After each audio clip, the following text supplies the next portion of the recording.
तो आइए इसमें गहराई से उतरते हैं।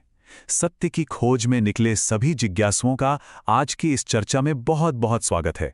आज हम मूल स्रोतों के आधार पर एक ऐसी यात्रा पर निकलने वाले हैं जो सीधे हमारे वजूद से जुड़ी है। ईश्वरीय रेवलेशन यानी डिवाइन रेवलेशन के जरिए हम जीवन के वास्तविक और वस्तुनिष्ठ अर्थ को खोजने की कोशिश करेंगे। ये कोई आम चर्चा नहीं है, बल्कि एक स्पष्ट मार्गदर्शिका है जो हमारे सबसे गहरे सवालों के जवाब देगी। हम सबके मन में कभी न कभी ये सबसे बड़ा सवाल जरूर उठता है कि आखिर हम अस्तित्व में क्यों हैं, या इस पृथ्वी पर हमारे होने का मकसद क्या है। ये एक ऐसा सवाल है जिसने हमेशा से पूरी मानवता को उलझन में डाला है। और सच कहूं तो इसका उत्तर खोजना सिर्फ कोई दार्शनिक शौक नहीं है, ये हमारे लिए बेहद जरूरी है। इस मकसद को जाने बिना इंसानी क्षमता का पतन होने लगता है और जीवन बस खाने पीने और बुनियादी जरूरतों को पूरा करने तक ही सिमट कर रह जाता है। सही उत्तर के बिना इंसान अपनी दी गई बुद्धि का सही इस्तेमाल नहीं कर पाता।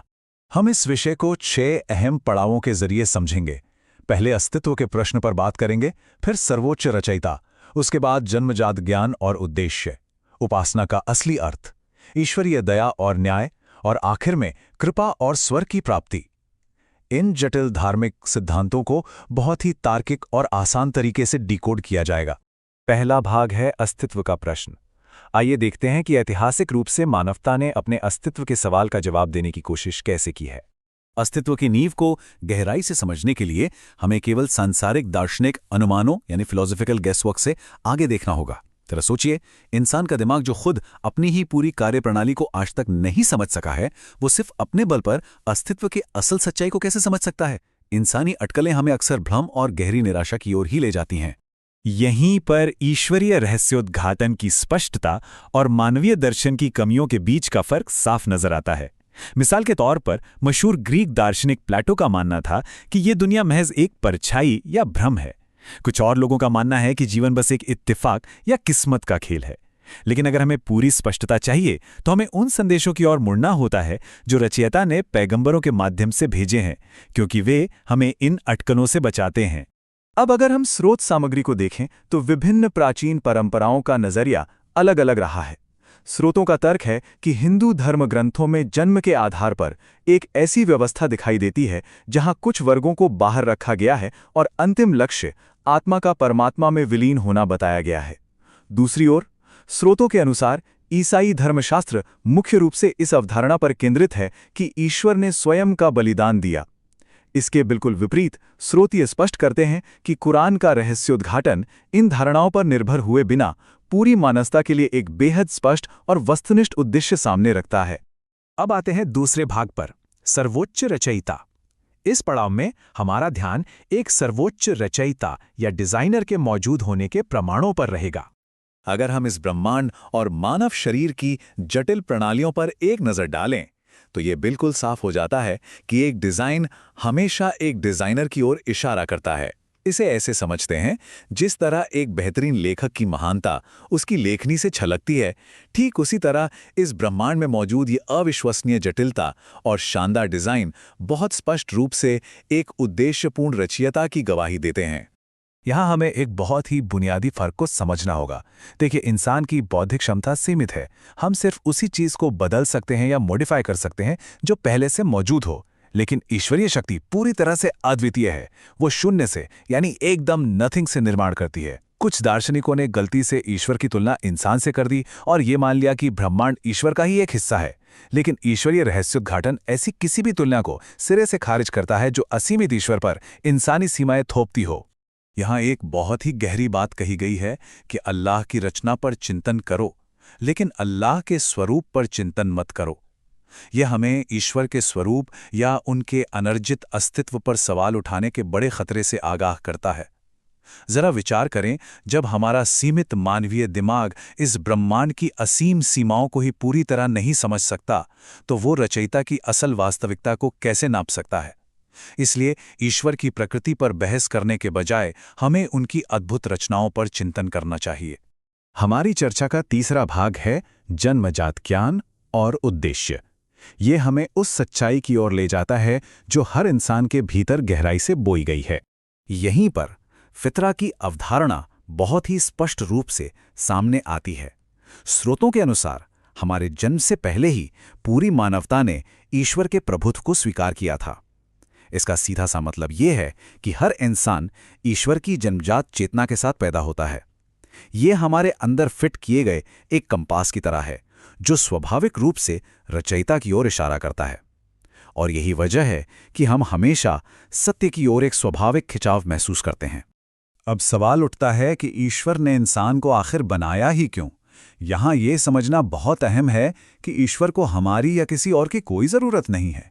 वो सभी ज़रूरतों से पूरी तरह मुक्त है। इसके उलट इंसान को एक उद्देश्य की सख्त आवश्यकता है। बिना किसी ठोस मकसद के हमारा जीवन सिर्फ भ्रम और अस्तित्व के संकट में डूब जाएगा। हमारी अपनी भलाई और दिमागी सुकून के लिए ये जानना बेहद ज़रूरी है कि जीवन का असली उद्देश्य क्या है। चौथे भाग में हम समझेंगे उपासना का वास्तविक अर्थ। ये हमें दिखाएगा कि ये निर्धारित उद्देश्य हमारे रोजमर्रा के जीवन में कैसे लागू होता है। अब यहाँ जो बात सबसे दिलचस्प है वो ये है कि उपासना शब्द का असल मतलब क्या है। अंग्रेजी का शब्द वर्शिप पुरानी अंग्रेजी के शब्द वर्शिप से आया है, जिसका मुख्य मतलब सिर्फ सम्मान देना होता है। लेकिन रहस्योद्घाटन की भाषा यानी अरबी में इसके लिए इबादत शब्द का इस्तेमाल हुआ है, जिसका मूल अर्थ है ईश्वर की इच्छा के प्रति आज्ञाकारी समर्पण। तो ये सिर्फ स्तुति गाने या तारीफ करने के बारे में नहीं है, बल्कि ईश्वरीय कानून को अपने जीवन में पूरी तरह लागू करने के बारे में है। तो ये पूर्ण समर्पण रोजमर्रा के जीवन में दिखता कैसा है? बहुत ही सरल और दैनिक अभ्यासों के जरिए, जैसे नियमित रूप से प्रार्थना स्थापित करना जो हमें ईश्वर की याद दिलाता है, उपवास रखना जो हमारे भीतर चेतना जगाता है, दान देना और उन नशीले पदार्थों या जुए से बचना जो हमारे बुद्धि को नष्ट कर सकते हैं। ये बहुत ही बुनियादी अभ्यास हर साधारण मानवीय कार्य को उपासना में बदल देते हैं और हमारे दिमाग को किसी भी तरह के पतन से बचाते हैं। पांचवां भाग है ईश्वरीय दया और न्याय। यहाँ हम देखेंगे कि इस धरती पर जीवन के जो भी संघर्ष और परीक्षण हैं, वे ईश्वर की महान विशेषताओं को कैसे दर्शाते हैं। एक बहुत ही लाजमी सवाल अक्सर उठता है कि हमें सीधे स्वर्ग या नर्क में क्यों नहीं भेज दिया गया। इसका जवाब सीधे तौर पर ईश्वरीय न्याय में छिपा है।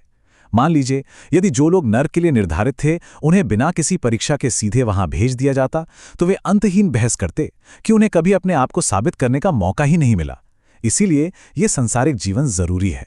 यह स्वतंत्र रूप से चुनाव करने का एक खुला मंच है, ताकि अंतिम न्याय पूरी तरह से निष्पक्ष हो और किसी के भी पास शिकायत की कोई गुंजाइश न रहे। ईश्वरीय दया कितनी विशाल है, इसकी कल्पना हम कुछ इस तरह कर सकते हैं कि ईश्वर की दया के कुल 100 हिस्से हैं। आज इस धरती पर जो भी प्यार, करुणा और दया हमें देखने को मिलती है, यहाँ तक कि एक जानवर का अपने बच्चे के प्रति जो निस्वार्थ प्यार है, वो सब उस 100 में से महज एक हिस्से का परिणाम है। बाकी के पूरे 99 हिस्से ईश्वर ने परलोक के लिए बचाकर रखे हैं। ये इस बात का एक बहुत ही खूबसूरत प्रमाण है कि ईश्वर की दया हमेशा उनके क्रोध पर भारी पड़ती है। हमारे जीवन में आने वाली विपत्तियां और परीक्षण असल में आध्यात्मिक विकास की एक बहुत ही सुनियोजित प्रक्रिया का हिस्सा है। जब कोई मुश्किल आती है तो वो हमें धैर्य विकसित करने का एक शानदार अवसर देती है। मिसाल के तौर पर दुनिया में धन का जो असमान वितरण है, वो हमें उदारता और संतोष सिखाता है। और जब कोई इंसान गलतियां करता है और फिर पूरे सच्चे दिल से पश्चाताप करता है, तो ठीक उसी क्षण ईश्वरीय दया सबसे ज्यादा निखर कर सामने आती है। अक्सर सांसारिक दर्शन इस बात पर बहुत जोर देते हैं कि इंसान जन्म से ही पूरी तरह अच्छा और दोष रहित होता है, लेकिन हकीकत यह है कि इंसान गलतियां करने के लिए ही बना है। हमें फरिश्तों की तरह पूरी तरह पाप रहित नहीं बनाया गया है। सच तो यह है कि इंसान की महानता कभी गलती न करने में नहीं है, बल्कि आदम और हव्वा की तरह गलती का एहसास होने पर सच्चे दिल से पछतावा करने में है। यही वो सच्चा पछतावा है जो इंसान के दर्जे को और भी ऊंचा उठाता है। और अब हम पहुंच गए हैं छठे और अंतिम भाग पर, कृपा और स्वर्ग की प्राप्ति। यहाँ हम उस अंतिम मंजिल के बारे में जानेंगे जिसकी ओर हर सत्य का खोजी बढ़ रहा है। यहाँ ये संख्या 10 ईश्वरीय कृपा का एक बहुत ही शानदार प्रतीक है। जरा सोचिए, अगर ईश्वर हमारे कर्मों का सख्ती से और बराबरी का हिसाब लेते तो शायद कोई भी सफल नहीं होता। लेकिन ईश्वरीय कृपा का नियम कहता है, एक अच्छे कर्म का इनाम 10 गुना या उससे भी कहीं अधिक दिया जाता है, जबकि एक बुरे कर्म की सजा केवल उसी एक कर्म के बराबर ही रखी जाती है। ये महज न्याय नहीं है, ये शुद्ध ईश्वरीय कृपा है। स्रोत हमें बहुत स्पष्ट रूप से बताते हैं कि केवल लेन देन या सिर्फ अच्छे कर्मों के आधार पर कोई स्वर्ग नहीं जा सकता। यहाँ तक कि पैगंबरों ने भी बड़ी विनम्रता से ये स्वीकार किया कि सफलता केवल कर्मों के बल पर नहीं बल्कि ईश्वर की असीम दया और कृपा से ही मिल सकती है। हाँ, कर्म जरूर आवश्यक हैं, लेकिन अंततः ये ईश्वरीय कृपा ही है जो हमारा अंतिम फैसला करती है। आज की इस चर्चा को समेटते हुए हमें एक पल के लिए रुकना चाहिए और इस गहरे सवाल पर जरूर विचार करना चाहिए, क्या हमारे रोजमर्रा के चुनाव वाकई उस उद्देश्य को दर्शाते हैं जिसके लिए मानव जाति को बनाया गया था? सत्य की खोज करना केवल कोई बौद्धिक कसरत नहीं है, यह एक ऐसा जीवन जीने के बारे में है जो उस परम उद्देश्य के प्रति पूरी तरह समर्पित हो। मुझे उम्मीद है कि इस चर्चा ने अस्तित्व के असली अर्थ को समझने में मदद की होगी और आपको इसके बारे में और गहराई से जानने के लिए प्रेरित किया होगा। सोचने के लिए बहुत कुछ है ना?